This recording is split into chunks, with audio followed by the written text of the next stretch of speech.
This is the word of God. Thanks, Mike.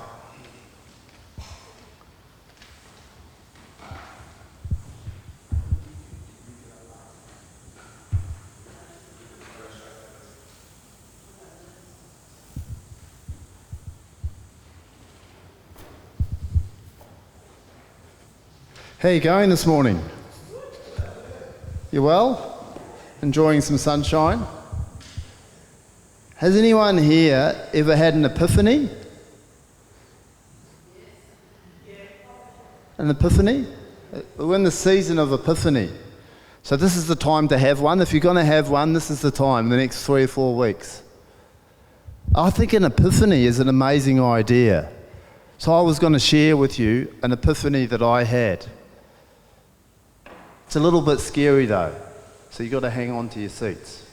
But I think what's happening in John, with John and in Luke, is that we're about to experience this idea that Jesus is being revealed in a way that nobody was expecting. John, and when he starts off with these words, "You brood of vipers." If I was you, and if that was me, and I heard a guy, he was standing around with wild clothes on, eating honey, in the wilderness, yelling, "You brood of vipers." I'm not sure it was an attractive message. I'm not sure that if I was standing out there looking like I was a bit deranged, eating honey, not really looking great, that you would want to come out and see me. So what is compelling about John's message? Well, there's an expectation, there's a thirst, there's a hunger in the community to find a truth, to find life. They are looking for an epiphany. They are looking for a revelation of an encounter with God that will bring truth into their everyday. Not into some abstract idea or some kind of far-off expectation about what might happen at the end of their life. They're looking for the God of here and now. Are you looking for the God of here and now? Would you like to see the God of here and now for mustard seed at the start of 2025? He may be a crazy guy down the road saying, "You brood of vipers." Would you go out and check out what he's got to say? Interesting, eh? God didn't reveal himself through the structure of religious frameworks. He revealed himself in the wilderness. Have you ever encountered God in the wilderness of your life? I would say often, in my experience, and I don't know about Robin's, we often find that people experience God in the wilderness of their lives. In those transition places, those places where we're having to make difficult choices, or because of grief and loss that's come upon us, or because of something in our life we just can't work out what to do with. The 3 groups that go out and find him are not groups that go out and find God normally inside the religious environment. They are what? Roman soldiers, we know earlier in Luke. We also know that tax collectors are going out. And then the general population are going out and they're going to speak to this guy called John. And John is saying, guys, you've got to change how you practice. He literally says to the first group, he says, if you've got 2 tunics, if you've got stuff, then give it away. I've got 2 tunics. You want a shirt? That's what he's literally doing. He's literally saying, hand over something that you own. The second group, he's saying the tax collectors, he's saying, you're going to get some money. When you get the money, don't take more than you should. Be honest, be truthful. Again, a practice. The third group, the Roman soldiers, he says, do the right thing. So who are the people that are encountering John the Baptist? They're people who don't normally find their way inside religious environments, but they're looking for an epiphany. They're looking for truth. They're hearing, actually, you've got to change some practices in your life. I was getting off a bus one day and I turned a corner and I got punched directly in the face, completely knocked out. I was down on the ground and I came around and I remember that feeling. I don't know whether you've ever been knocked unconscious. Has anyone ever been unconscious? You know that real feeling of bewilderment. My breathing wasn't there. You know, there's a fog and you kind of come out of the fog and you're like, what's going on? And the guy was giving it to me over the top and there was a bit of a crowd around. And I was like, okay. And then I slowly got to my feet. It was the third time my nose had been broken that year, so that wasn't so much of a thing because it had been rearranged a few times. And I looked a bit of a mess. And I was like, okay, I've got to try and get home. And I kind of popped quite concussed, really, kind of wandered my way home. That wasn't the epiphany.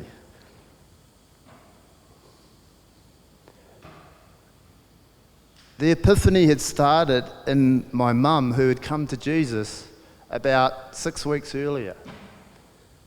And at that time, she had decided to throw her lot in with the ways and practices of Jesus. It was driving us all balmy. She'd pray every night. She wanted to inviting people over for dinner. She wanted to give money away. We were like 5 children. I was the eldest. I was in trouble all the time with the law and with the school principal. And at that kind of time, I was thinking, Mum's like John the Baptist, right? She's just gone completely off. But here was the thing. I'd go to bed at night, and I remember that night waking up and Mum's at the end of my bed and she's on her knees and she's praying. That's what I woke up to. And then every night I would wake up at some point and my mum would be on her knees praying for my soul. And I had one reoccurring thought, and my mum knew it, and the police knew it, and the school principal knew it, and it was this: I didn't think that I was long for this world. Where I grew up, violence was very normal. I wasn't completely abnormal, but we knew the gangs that we were involved with, the chances of you getting through were not high. And so that was just how I understood life to be. And some point while my mum, after maybe the second week, my mum was praying, she was on her knees and she got up, and as she was leaving, I could feel the dampness on the doona cover. And it was her tears, of course. And something about that touched me. I can't explain it. There was something about my mum's tears that actually changed me. And I thought, I don't know what's going on with my crazy mum, but I know that she is loving as best she knows how. And if she's loving as best she knows how from this God that she calls Jesus, then I'll just throw in whatever I can. And I slipped down on my knees outside of that bed and I said, Jesus, I'm throwing it in with you. That was my epiphany. Grace for grace. What grace that my mum had, she gave as best she could. Not all of it was good theology, I've got to tell you. She thought Jesus was going to arrive by the end of 1999. He clearly didn't. But there was a grace that Mum had that she gave away. John had a grace that was given to him for a specific time and a specific purpose. Isaiah had said, I will prepare the way. It didn't come just randomly. He was preparing the way of the truth of Christ. Here was the problem that I had when I encountered Jesus. This is the annoying thing about Jesus. When you get the epiphany, when you have the experience of Jesus, it wrecks all your other models. I had that, at that stage, the guy that had hit me, I'd already given him a hiding about 2 weeks before he hit me. So the whole way the cycle works, and this is not unique to me, I worked in this field for a long time, is that then I have to get him back, right? And I called him a coward and all that because he punched me without letting me know and all of that. But regardless of that, I was going to deal to him.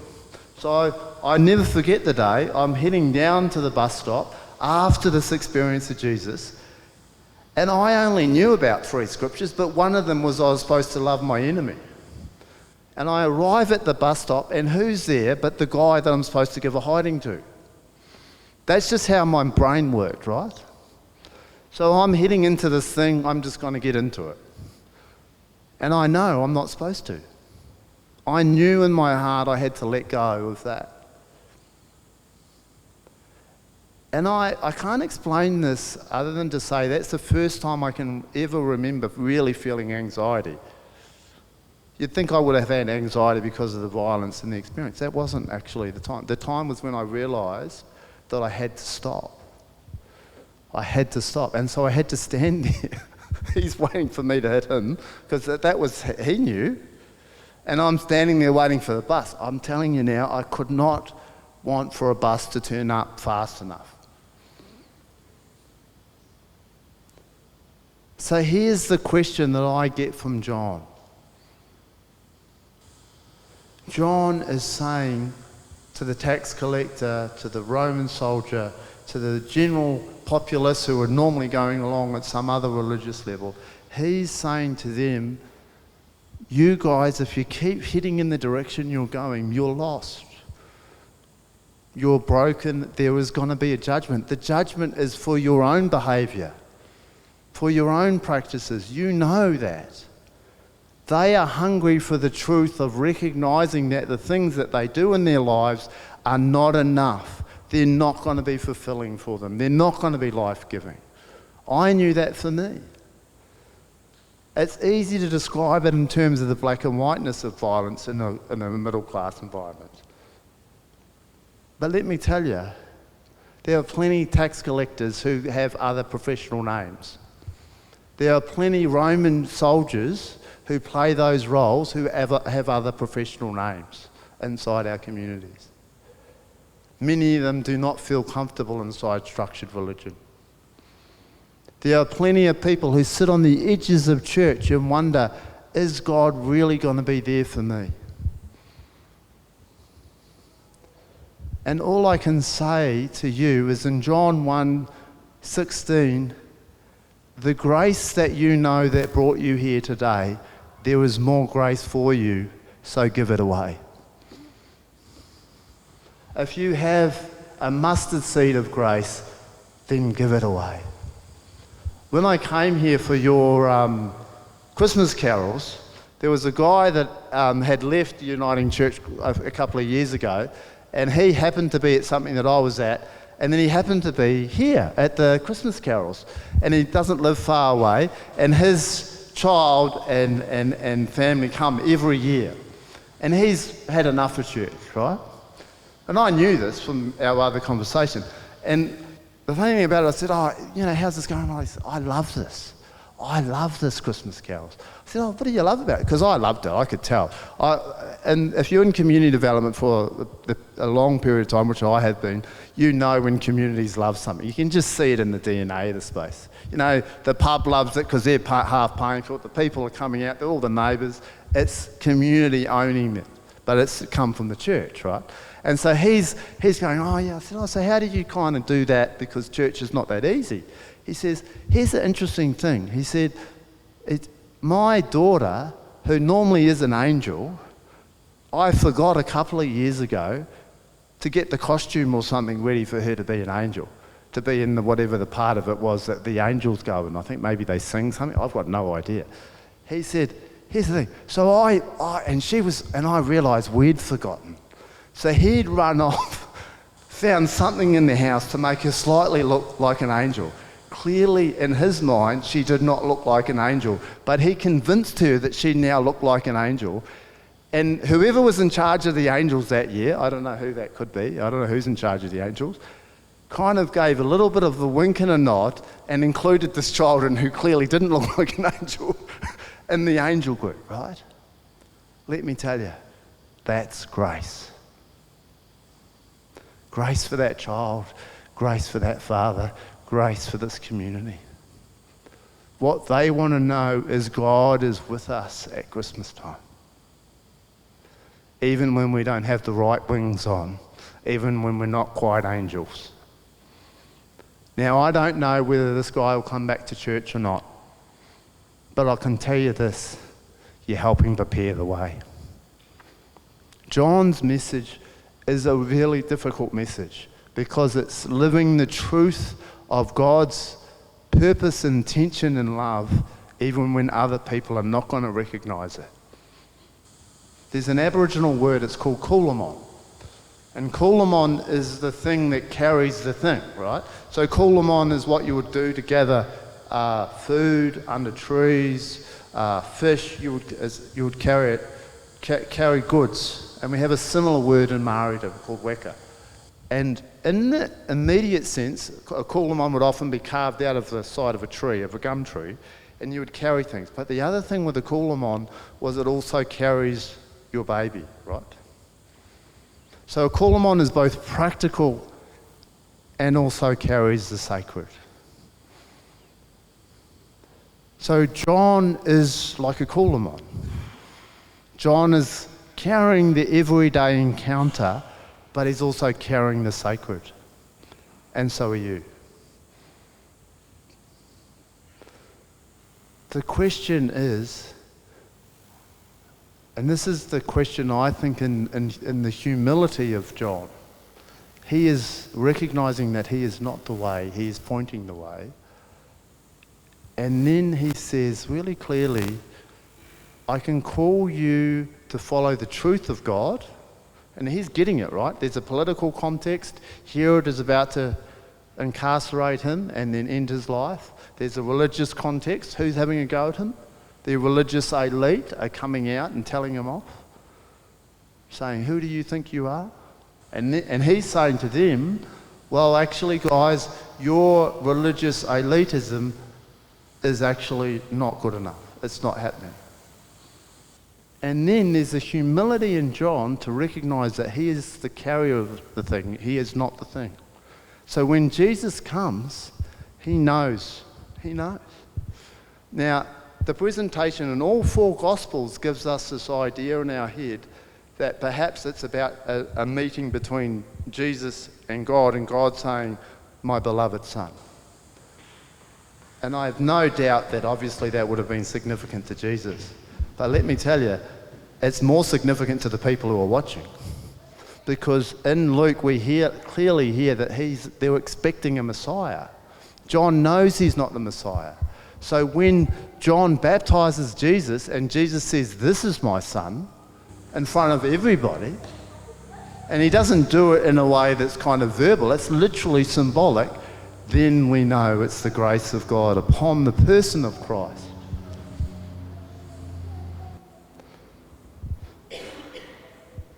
I don't know the experience of grace or an epiphany or what it is that you are able to see God at work in your life today or encountering today.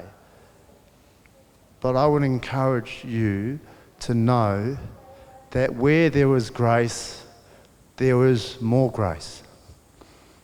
If there is grace here, come back. If there's grace over there in the wilderness, go there.